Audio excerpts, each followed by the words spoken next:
Pour les routes, je vous l'ai dit, je le regrette. Je regrette qu'avec les départements, on ne soit pas plus en capacité, à certains endroits, non pas d'avoir un plan collectif, mais à quelques endroits où c'est stratégique, où c'est indispensable, où on n'a pas d'autre alternative, on fasse ce qu'on a su faire à une année ou une autre, et en tout cas à une époque où ça avait apporté un certain nombre de réponses. En 2024, il y a un appel à projet sur les cars express qui va être lancé par le gouvernement. Des structures de rabattement, moi qu'on fasse des étoiles, c'est parfait. Qu'on renforce pour les 2 métropoles que sont Orléans et Tours une capacité de meilleure irrigation, c'est très bien. Mais pensez aux territoires ruraux qui doivent se connecter. Et les cars express, c'est la solution de l'avenir. Madame Pécresse, au moins, a lancé, je crois, 45 lignes ou 50 lignes qui arrivent. Engagez-vous. Nous sommes là pour vous aider et nous avons le sentiment de venir corriger un oubli, puisque les assises de l'eau ont mis le sujet au cœur des sujets de priorité régionale.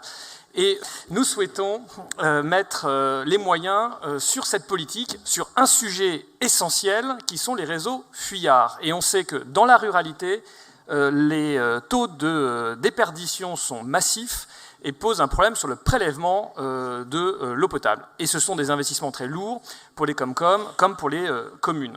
C'est la raison pour laquelle nous souhaitons créer une autorisation de programme de 15 millions d'euros, parce que comme on le disait tout à l'heure, quand il y a des priorités, il faut mettre les moyens. SRADET fixe un objectif de 100% de consommation régionale d'énergie couverte par une production d'ENR d'ici à 2050. Ça implique la multiplication par 5 de notre production actuelle d'ENR. Toutefois, nos visites sur le terrain nous rappellent à quel point il y a un besoin de changement dans la gestion et l'organisation de l'attribution des capacités de raccordement au réseau électrique des ENR.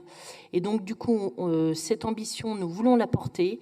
Nous pensons que la collectivité régionale a un rôle à jouer et qu'il y va de la crédibilité de nos objectifs régionaux fixés dans le SRADET. Et du coup, nous demandons à ce qu'il y ait une large concertation, que l'on peut travailler tous ensemble, c'est-à-dire les collectivités, les élus, mais également les entreprises porteuses de projets et les syndicats locaux d'énergie pour lever un obstacle majeur aujourd'hui dans l'atteinte de leurs objectifs en matière de transition énergétique et de décarbonation.